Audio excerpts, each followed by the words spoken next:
Appreciate you tuning in here on Birds 365. Bill Colarulo in for Johnny Mack, who had a Coach Sirianni session he had to get to. So it's me and Billy C for the rest of the hour, except for the 30 minutes or so we're going to spend with this guy next.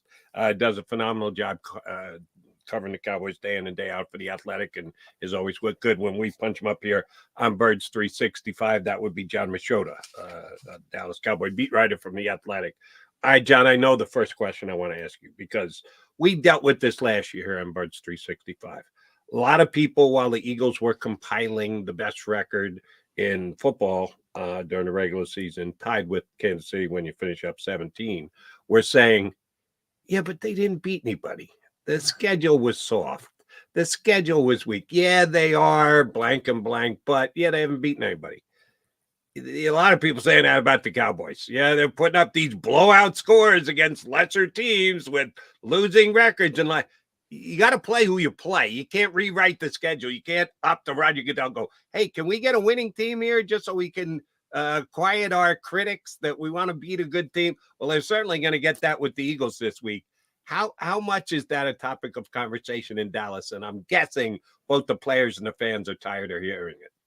Yeah, not as much recently about the not being a good team, just because of how well they've really responded since that Week 5 loss up in San Francisco. They've been 6-1 since then, so there's not really a ton of bringing that up. But I will say, when you started saying that, the first thing I thought of was, even if they win Sunday night, then the narrative just moves to, well, but who have they beat on the road?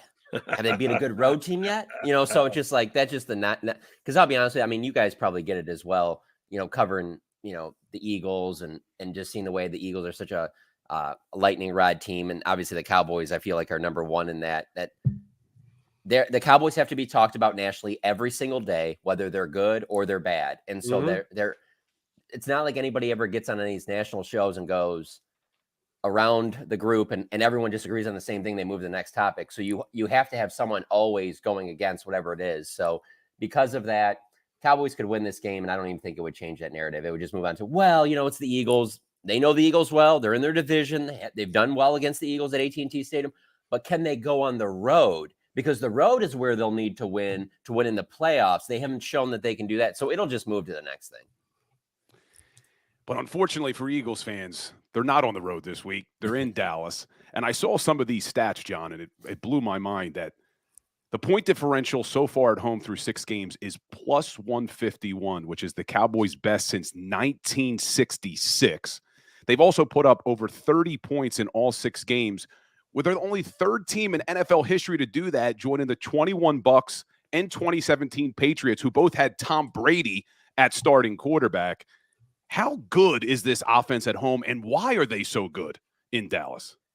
Now, that's a very common question that is asked to players and coaches, and I haven't really had too many answers that I think just hit the nail on the head. I will say, asking offensive coordinator Brian Schottenheimer about it earlier this week, he pointed to just the comfortability of being at home, going through the same routines, knowing, hey, this is the time I need to be at the stadium. This is the route I take to the stadium. This is how I get ready. This is who I'm with. I know the playing surface. I know what to expect. This is the first season, and it'll probably be one of the only seasons. I can't even think of another time where I think that they're going to leave the roof and the doors closed all season long at AT&T Stadium. There's usually at least 1 or 2 games where they open everything up, and really, when that's the case, that's when I think it's the best stadium. But they've been winning so much at home with this way, where they've become this like indoor team, that I think it'll stay that way.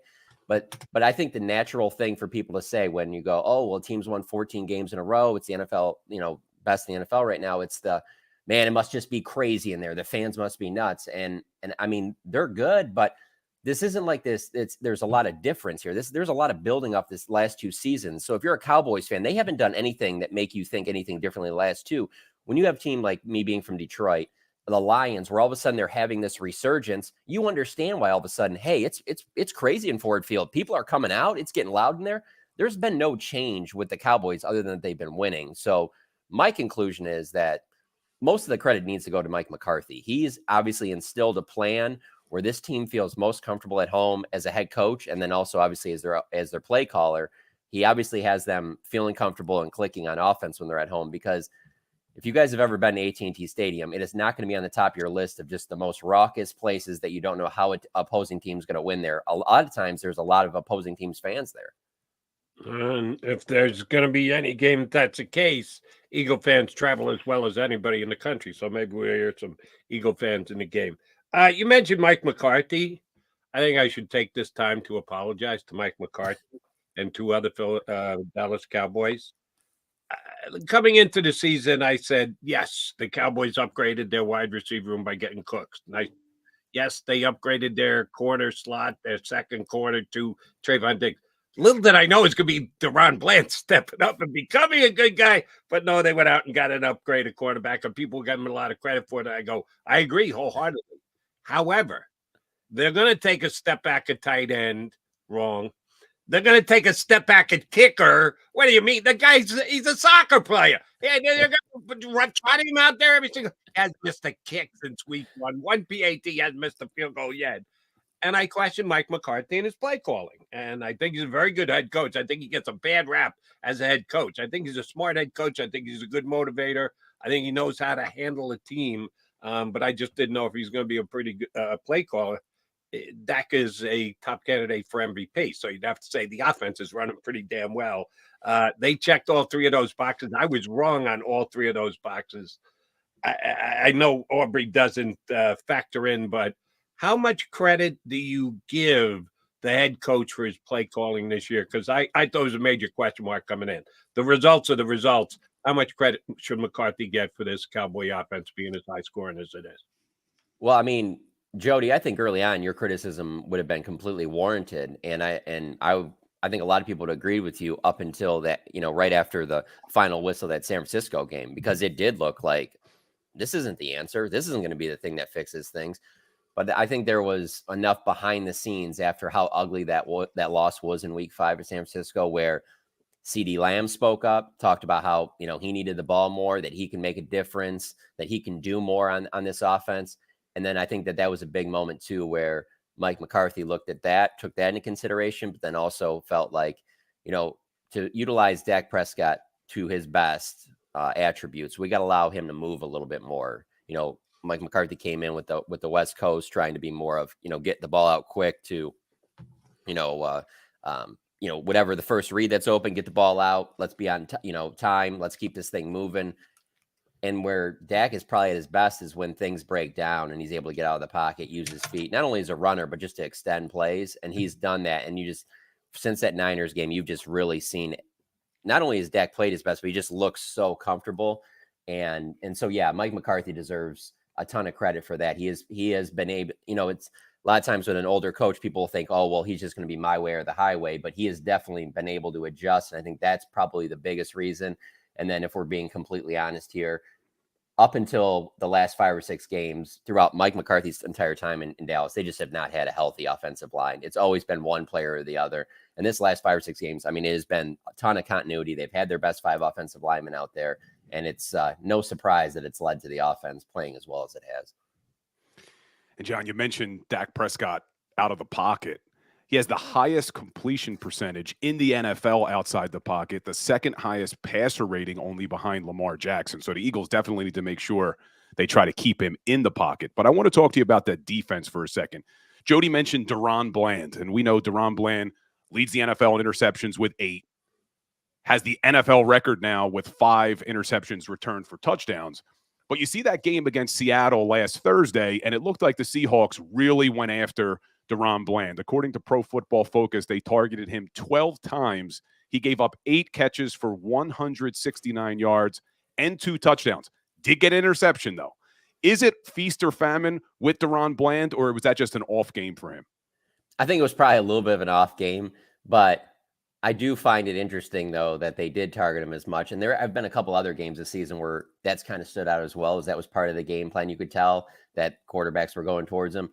But I'd also make the argument, well, yes, that's how you get 8 interceptions. Quarterbacks have to be willing to throw and take chances against you because they don't trust that you're going to be able to make these plays. And really, I'm seeing the same thing that I saw a couple years ago with Trayvon Diggs. It was the same deal there. He leads the league in interceptions that year. And there was still a lot of yeah, but he gives up a lot of big plays. And so what's going to be really fascinating is next year when most likely those will be the 2 outside starting corners for the Cowboys. So like, what will this turn into? Will there be one game where they have like 5 picks and another game where they're completely torched? I don't know. I'm fascinated to see, but that was the knock a lot on Trayvon Diggs too. But I don't, for this game, I can see too, there'll be a lot of people that make comparisons because specifically DK Metcalf was the one that gave him problems in that game against the Seahawks last Thursday night. And there are obviously similarities between DK and AJ Brown. And so that'll be a fascinating thing to watch. And because of that, maybe that does lead to AJ having a big game. I doubt it though. I can't think of a corner I've been around that I think is wired better to play corner than DaRon Bland, because I'm telling you, he really does not care if he struggles, like to where he feels like he's really down, like after that game. And even after all the interceptions, he's never like a guy that, just he kind of stays the same all the time, kind of a quiet guy, very unlike other top corners. So it'll be interesting to watch, but I don't get the sense that anybody in Dallas is concerned about, oh, well, now all of a sudden someone like has opened the book on this is how you beat DaRon Bland. They're not feeling that way.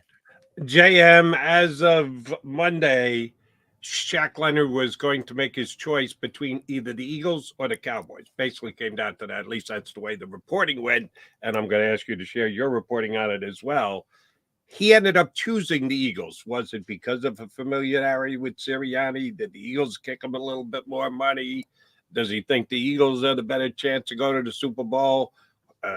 Dallas is a better state tax. They got a better facility. We heard all these. Here's the reason why he's going to sign with points of view before he signed. He ended up signing with Philadelphia. Did Dallas really want him? Were they upset? Did they hide the fact that they were upset that they didn't get him? How big a deal is it that Shaq Leonard chose the Eagles over the Cowboys this week? It's funny because I think it's a big deal if we see a Shaq Leonard that looks something like the Shaq Leonard we've seen in previous seasons before this year, obviously. And hey, the Eagles got the defensive tackles that I certainly could see them allowing Shaq Leonard to run free and play typical Shaq Leonard ball. So I guess it kind of remains to be seen. I'll say this about from the Cowboys perspective, as the days went on trending into Sunday, that was when he was supposed to originally, it was reported, was going to make his decision.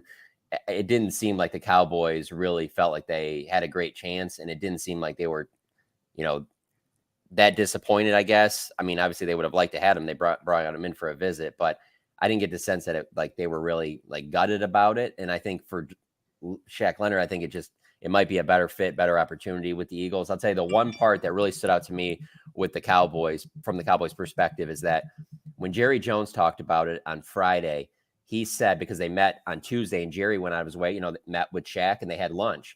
And Jerry said when they were together that they never even talked financials. And I was like, how do you sit down with Jerry Jones to have lunch, even if he's not interested, and never talk financials? And so when that didn't happen, I was kind of like, well, maybe he wasn't that serious about it. And so just the sense that after that Thursday night game, Jerry, after every home game, talks outside the locker room. He just didn't sound like he was really that convinced that they were going to get him. He said the medicals were fine, that wouldn't have been an issue or anything, but he didn't have his typical Jerry. And honestly, I know exactly what it looks like when he is really like that, because it wasn't that far removed from when they've done this same song and dance with Odell Beckham, and so you can kind of read the tea leaves with Jerry. But when I heard that he didn't talk financials with him at lunch, I was like, oh, that's not a good sign. Let's jump over to Dallas's offense for a second. You mentioned earlier that one of the reasons you think they're so successful is they're getting solid offensive line play. We know how good Terron Smith is. You know how good Zach Martin is. If you're looking at the offensive line, to me, it looks like the one weak spot would be Terron Steel at right tackle. How's he played this season? Is he holding his own at that right tackle position? Well, he's had some ups and downs. He's coming off of a season-ending knee injury last year, and he was throughout the entire offseason far, far ahead of what they were expecting him to be in terms of just his rehab and how diligent he was about everything he was doing and how quickly he was coming back from the injury. But any of those major knee injuries, you never feel like guys are back to their self completely that first year. And so there's probably a little bit of that. He's had some games where he's really struggled, but for the most part, he's been solid to good. And really having him out there is just been good enough because of the fact that not only is it having your best 5 out there, the Cowboys just don't have very good depth on the offensive line. And so it's like, if you're ranking them in order, like the top 5 offensive linemen on the Cowboys, that 6th player, whoever that might be, it's a significant drop down. So it's like, even if Terron Steel isn't playing like the Terron Steel you've seen in the last couple of years, it's still going to be much better than the alternative. You know, that's the thing. Like, we sit here today, if you ask me, you have to put every penny you have in the bank right now on one position that the Cowboys will draft in the first round. I don't know what they're going to do. That's a long time away, but offensive line would be where I would bet. They just need help, not only starters getting younger there, but the depth there is just, it's a big fall. If they were to lose one guy in the offensive line, everything changes with their offense. JM, I want to ask you to turn back the clock to people that you talk to, Dallas radio, wherever you were hearing people with opinions. On the final drive of game one between the Eagles and the Cowboys, I've been watching football 50 years. I've never seen anything like that. 2 plays, 60 yards, 2 massive penalties. You let the Cowboys move it from the 14 into Eagle territory with no timeouts left and take all of 14 seconds off the clock. What the hell? Then they get it all the way down to the 6. Oh, but then they step back to the 11 and Dak pay. It's just like massive movement this way, massive movement backwards. We know on the last play, CeeDee Lamb catches it, but the Eagles got the picket fence defense up. They're not going to let him get in the end zone. He gets tackled. The Eagles hold on and win. We know what the reaction was here in Philadelphia. Wipe the sweat off your brow. How did that play in Dallas? Was it like, oh, man, that was such a great, we're so close. Or what the hell was Dak doing taking a sack? How'd that play in Dallas that week? All right, so I will say this. I've covered the Cowboys. This is my 13th year. That is the most upbeat that I've seen a post-game locker room after a loss. Most Really? upbeat. Yes, absolutely. It was one of those where you didn't even really get the feel that it was a real true loss. Did some guys talk about it being a loss and how they were, obviously disappointed? It's the Eagles, it's division. Absolutely. But there was like, it was about as much like positivity and momentum you feel like you could ever build off of a loss. I was I wasn't surprised by it, just because, hey, how badly they played again, week 5 against the Niners, just getting blown off the map. The fact that they hung in there when a lot of people thought maybe the same thing would happen with how talented the Eagles are. So within the locker room and the team, I felt like it didn't hurt their confidence, and it really has shown. Like I said, they're 6-1. That's a 1 loss since the Niners game. Outside of it, I will say that it was that's a blown opportunity. I can't believe that they weren't able to pull that out, getting down there like that. But I also think it's that final part of the game is kind of a microcosm of the way that people down here look at the Eagles in terms of them defensively. The Cowboys can move the ball and score points on them. They're not worried about the back end. It's that front end. And the front is just like for example, on that drive, the way Josh Sweat just comes free, gets that sack. Their front is so dangerous that it's like, even though you could be clicking and moving the ball at any minute, a Hassan Reddick, a Brandon Graham, Jalen Carter, whoever can just ruin that drive and it's over. And that's exactly what happened there, even when they drove down there like that. And that's why you always have to be cognizant of that. And I think that could be a learning experience for this team. Like, don't take anything for granted, because in any play, that front can absolutely just ruin the game. And I think that's what you saw there at the end. But yeah, I think most people down here were like, at a certain point, you're glad if you're a Cowboys fan that they hung in there, but then you're just like, man, you have to win that game. You get down there like that. That has to be a game that you win. And so there definitely is disappointment from that perspective, for sure, from Cowboys fans. And you said when you get down there like that, meaning the red zone, and I look at this Dallas Cowboys offense, and they've been great in every single category, but you look at their red zone offense, at least statistically, and it's kind of middle of the pack. So I tried to dig a little deeper, saying, how could an offense that's so good only be middle of the pack in the red zone? And you look, they've had by far the most red zone opportunities of any team in the NFL, and they are about top 5 in red zone touchdowns. But when you look at the conversion rate, it's kind of middle of the pack. I think it's around 17th. Have they been good in the red zone, or is that an area they've struggled with this season? So they definitely struggled early in the year. And to your point, I mean, there was a little bit of, we're happy that we're getting down there. Mike McCarthy would really point to that, like, as long as we keep getting down there as much as we are, we'll figure it out. And they have been better, no question about it. And I think a big piece in that is, there's 2. One is that Jake Ferguson has really emerged as their number 1 tight end, now taking over for Dalton Schultz. And that has grown as the season's gone on. You can just see the confidence build between Dak and him, because Dak had a lot of confidence with Schultz these past 2 years. And so there was kind of, like Jody mentioned earlier, like, hey, how is this going to work out now? Someone has to emerge. And it certainly has been it certainly has been Jake Ferguson at the tight end position. But the other one is Brandon Cooks. I mean, it just the way the season started, you're kind of sitting there and you're just like, man, Brandon Cooks is a guy that he's been to so many teams, and everywhere he goes, he makes an impact. Why isn't he making an impact now? And as the season's gone along, you've seen more of that where he's emerged as clearly their number 2 receiver, and you've seen him being targeted more down there. And then CeeDee Lamb has just gotten better. I mean, he's CeeDee Lamb. I feel like almost by the game since I've watched the Cowboys with him on the team, he's improved. Every single year he improves. Throughout this season, he's improved. And so I think all 3 of those are a big thing. The other issue, though, I will say with the red zone is that when they've been good in the red zone in the past, the Cowboys usually have a pretty good running game, whether you're talking about DeMarco Murray or Ezekiel Elliott, and their run game is just not there. It obviously wasn't there the first time that they played the Eagles. It wasn't there when they played the Niners, and that's one spot that still isn't up to par that needs to be better. So that's one area that I would point to for some red zone issues, that when other teams and everybody in the building knows that they're going to run the ball, they generally don't have a lot of success. All right, you can answer this question. I've been stating this last 2 days, and maybe I'm overstating it, so please correct me if I'm wrong. From an Eagle perspective, I'm concerned that Michael Parsons could wreck the game. And the whole, what does wreck the game mean? Everybody's got their own definition. It's a word, it's a phrase that's been created the last 20 years. Again, I've been watching 50, so nobody said wreck the game 20 years ago. Now they say it all the time, and we all comprehend what it means. And I have fear from an Eagle perspective that he's that kind of, there's a handful of players in the league that can wreck a game on the defensive side. Michael Parsons is certainly one of them. I've been talking about he's so difficult to stop because he isn't just a right defensive end, that they'll move him around. They'll give him different angles to play. They give him the freedom to do what he wants and attack from different zones. Am I overstating that? How much of it just is he's a right defensive end? Because, yeah, you were there. He came in. Johnny Mack loves taking a victory lap on this. When Parsons was at Penn State, he goes, you know, I actually think he's a better pass rusher than the down defensive lineman and the linebacker. Cowboys draft him as a linebacker, play him at linebacker, go, you know, we can make this guy a defensive end. We have the need, and he becomes as good a defensive end as there is in the league, and Johnny hit that one right on the nose. How much they move him around? How do you expect they will do that this week? Or are they just going to let him go mano a mano with Jordan Mailata?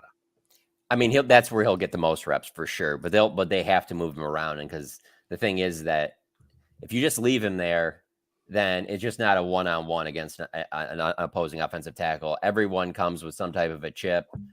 There's always some extra help there, as there should be. And Micah gets frustrated when he doesn't, when he's getting all that attention and he's not able to make these impactful plays. I mean, if I was coaching against the Cowboys, that would be the number one thing that I would say is that we need to send multiple guys over there, because the last thing you want is him to get hot early, because it'll feed throughout the game. It'll give him confidence, and you do not want a guy like that to have confidence, because he will, as you say, wreck a game. So I do think most of the time he'll be on that edge spot, but they will rush him from the middle. There are times where he'll play some linebacker. I think that will continue as long as Dan Quinn is the DC, because he believes that that's the best way to utilize Micah, where you don't know 100% all the time where he's coming from. And to be honest, like, other guys will have to step up if that happens, you know, DeMarcus Lawrence, Sam Williams, Dorrance Armstrong. I mean, they have the guys, but you can just tell covering this team when Micah isn't able to make that impact, even though he is drawing doubles to get other guys open, it frustrates him. There's no question about it. The worst thing you can do against the Cowboys is allow him to get going early. Billy, let me follow up, and then I'll turn it over to you. Which, by the way, what was the first immediate thought when final defensive play of the game against Seattle on Thursday night? They block Micah Parsons with no one. Forget about double T. Forget about a chip. They block him with no one. What the hell was Seattle thinking? So from what I heard after the game and from what Micah told us, the back was supposed to get over there and at least get in his way and then try and get open, I guess. But it just seems like such a risky play on a 4th down. You know, if you wanted to try that on 3rd, because I will say Geno Smith was doing a great job of getting the ball out, living to play another play when the rush did get through. It might have been the best thing he did in that game. But on 4th down, like, I don't see how that could have been the play call. Anything sounds better than that. Dude, like I just said earlier, you do not want to let him be the guy. Make somebody else be the one that has to make that play. I mean, heck, you could let one of these other edge rushers come through, and they could be so excited that they hit the quarterback the wrong way, and it's 15 yards, and you keep it rolling. But with Micah Parsons, I mean, that left me scratching my head, because I feel like that is a talented Seahawks team. I felt like they had a chance that they could have potentially won that game. But to do that, that's bad. I don't understand how you could do that in that last play. Yeah, let's hope the Eagles don't ignore Micah, because that's dangerous recipe. But you said Micah Parsons lines up sometimes at linebacker, but he's an edge. Obviously, we talked about Shaq Leonard earlier. Cowboys have a need at linebacker. You got Marquise Bell playing okay, but then the other guy, Damon Clark, looks like he's been playing a little up and down. Is that an area of concern for this Cowboys defense, their linebacker position? I mean, it's not great. I mean, that's the thing. Like, you wouldn't bring in Leonard if you were like, no, we got plenty of linebacker help. Like, for example, let's say with what they have at linebacker, if Leighton Vander Esch was healthy, he's obviously out for the season with neck issue. But if you had him, I don't even think they would bring in Leonard. But there's obviously a need there. I will say that Dan Quinn has done a good job of using his safeties more in like linebacker type roles. And a lot of that has to do with just how the game has changed, with how everything's so spread out and the passing games and stuff like that. And that's what Marquise Bell is. He's a converted safety turned into linebacker. And, they'll say that they thought he could play as well as he has, but I bet you he's exceeded their expectations a little bit in that role. And so, yeah, it's definitely not, you don't look at the Cowboys linebacker position and go, oh yeah, this is a team strength. It's not, but they have really strong safety play. Their corners have played well, and they have a very good defensive front. And so because of that, you're able to hide some of that a little bit. But yeah, no question, it is a position that, like I said, first round, I would predict that they go offensive line in next year's draft, but linebacker is got to be pretty high on that list. Just, real quick, Jody, is Vander Esch, you think he's done his career? You think he's going to have to retire? I don't know for certain, but it sounds like that's got to be in the conversation. Just because of the position, because he's had some issues like that in the past. And I think for anybody in that situation, you have to look at your life, beyond football, and the impact that something like that can have. I thought about that a lot towards the end of Tony Romo's career. I mean, it was just this one back injury after another, and you're just kind of like, I know that you want to play football, you play at a high level, but let's, probably factor in more than that. And so, yeah, I don't know for certain. I mean, he's still around the facility and all that. But it has to be in consideration at this point. Yeah. You can follow him on X, JON, no H, Machota, Machota. If he wants to, he can change his mind and make a different pick on Twitter between now and kickoff Sunday night. We're going to ask him to get on the record with us here, giving him the liberty to change his mind between now and Sunday's kickoff. Eagles-Cowboys, what's the final score going to be? Yeah, I'll go with the same. I'll just flip it from when it was in Philly. I think it was 28-23, but I'll go Cowboys 28-23. When the schedule came out, I felt like the Cowboys would win at home and lose in Philly as the season went along. I've kind of thought that it would be that way as well. And that was before Dak Prescott started playing the best football of his career, and before they made a home field advantage out of a place that I just don't see as being a place that would have a huge home field advantage. And then the fact that Mike McCarthy coaches his best ball in December. I would be surprised if the Cowboys don't win this game. All right, JM, if people want to check out your podcast, how about them Cowboys? How would they best go about doing it? Where can they find it? Because we got some Cowboy fans here, or at least they're playing to being Cowboy fans here. Don't know if it's just challenging other guys on our stream, but I think there's at least some Cowboy fans there. If they want to catch podcasts, how do they do it?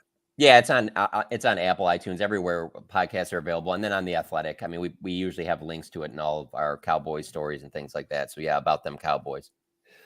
Be listening. When's the last episode drop before the game? You're doing one this weekend, or we actually just did one. So yeah, it's up now. So yeah, for sure. And there, he may have given some little bit, because he takes care of his Cowboy fans more than he does us. But he gave us tremendous insight here, and we thank him for it. JM, always a pleasure. Thanks, brother. Anytime. Thanks for having me on. Don Machota, Dallas Cowboys beat reporter for The Athletic. All right, he's Colarulo. I'm McDonald. John's in. He had to get out of here, go do some Eagles Sirianni insight stuff. So Billy C's going to hang around. We got the McMullen pick. We got the Machota pick. We got the Damo pick. We got to get the Colarulo pick and the McDonald pick. We'll come back and we'll get on the record for how we think it's going to play Eagles-Cowboys Sunday. Stay right here on Birds 365.